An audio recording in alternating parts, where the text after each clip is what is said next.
Paz do Senhor, amém, irmãos? Tive de muita alegria estar aqui nessa noite, mais uma vez para louvar, para bendizer e exaltar o nome do Senhor.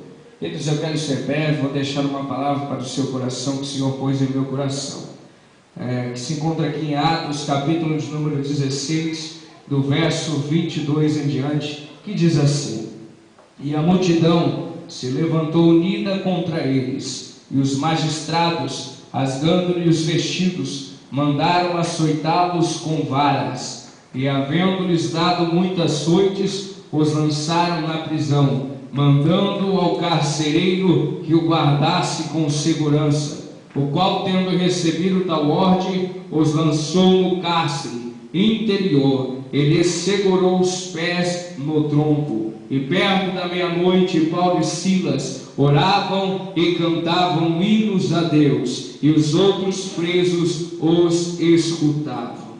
Aleluia. Querido, é uma palavra bastante conhecida, mas Deus tem uma revelação nova a cada dia da sua palavra. A sua palavra, ela se renova a cada dia. Queridos, eu fiquei me perguntando com Deus, por que eles começaram a louvar o Senhor?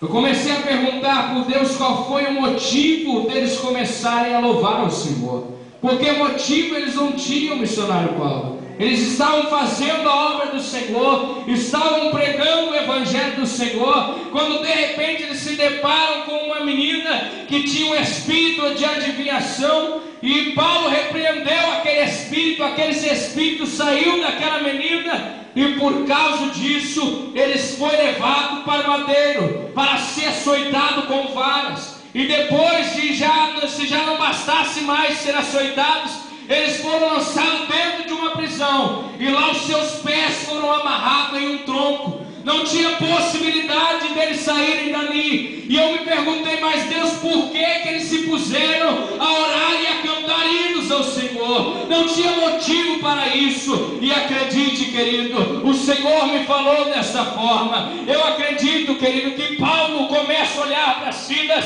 e vê Silas lá preso, e lhe pergunta a Silas: Silas, a sua alma está liberta, a sua alma está livre para adorar. E ele diz: olha, está, mas eu não tenho motivo para fazer isso. E Paulo, eu acredito que olha para Silas e começa a falar: Silas, eu vou te dar simplesmente um motivo para que você comece a louvar ao teu Deus. E ele começa a dizer: olha, Silas, eu estava estudando a história de Jesus quando estava aqui na terra, e eu comecei a ver os seus passos, comecei a ver a sua história, e de repente, Silas, quando eu estava pesquisando, quando eu estava estudando, eu encontrei uma história muito interessante. E Silas lhe fala: qual é essa história? E ele lhe responde: é a história, querido, aleluia, de uma mulher samaritana, e Jesus estava conversando com ela. Mas eu acho que você não ouviu essa história. Eu vou te explicar de uma forma clara e simples. E ele começa a falar para Silas: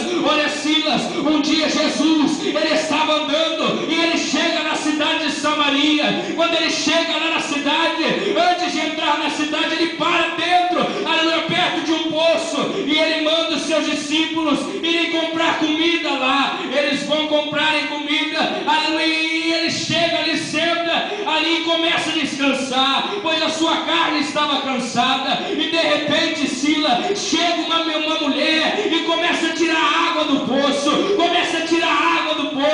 e Jesus, com muita sede, olha para aquela mulher e diz: ô mulher, dai-me um pouco dessa água para que eu beba. E a mulher, Silas, respondeu a ele: ei, quem, sendo o Senhor judeu, pede água para mim, mulher samaritana? Como isso não pode acontecer? E Paulo começa a dizer a Silas: olha, Silas, e o que eu acho interessante nessa história é que Jesus não olhou para o que aquela mulher disse, ele apenas lhe respondeu: olha, mulher, se tu conhecesse o dom de Deus e com quem tu está falando, tu pediria água para mim, e eu te daria a água da vida, a qual você iria beber e nunca mais teria ter sede.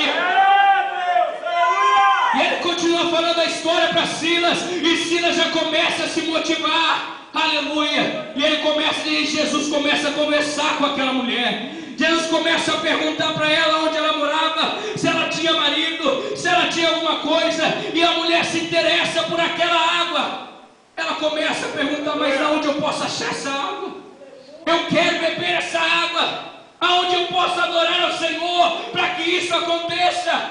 Aleluia. E o que eu acho interessante, Silas, é que Jesus olha para aquela mulher e fala: olha, chegará um tempo a qual não adorarão mais em Jerusalém, a qual não adorarão mais em Samaria. Chegará um tempo a qual não adorarão mais lá na Judeia. Chegará um tempo a qual vocês me adorarão em espírito e em verdade. Chegará um tempo em que o Senhor vai olhar para a terra procurando um verdadeiro adorador. Ei, querido, quando Silas soube isso, a alma dele se motiva e ele começa a dizer: ei, Paulo, vamos louvar o Senhor, vamos bendizer ao Senhor, porque é isso que o Senhor está procurando. Querido, talvez você não esteja entendido o que eu quero te dizer. Talvez hoje você tenha chegado aqui desanimado, sem motivação para adorar ao Senhor, sem motivação para erguer a sua voz e declarar que Ele é fiel. A motivação que eu te dou agora, aleluia, é simplesmente uma: Deus olha para a terra hoje e está procurando um adorador que o adore em espírito e em verdade. Ei, quantos adoradores tem aqui? Deixa eu ver. Adora o teu Deus, adora o teu Deus, adore o teu Deus, querido. Aleluia. Muitas das vezes a gente não entende a provação. Muitas das vezes a gente não entende o porquê somos provados. Aleluia. Mas é simplesmente por um motivo que o Senhor nos prova, para ver o que está dentro do nosso coração. E se o teu coração, querido, nessa noite for sincero com a sua adoração para Ele, pode ter certeza que o teu milagre vai chegar nessa noite. Você que acredita nisso, lerga a sua mão e aplauda ao nome do Senhor.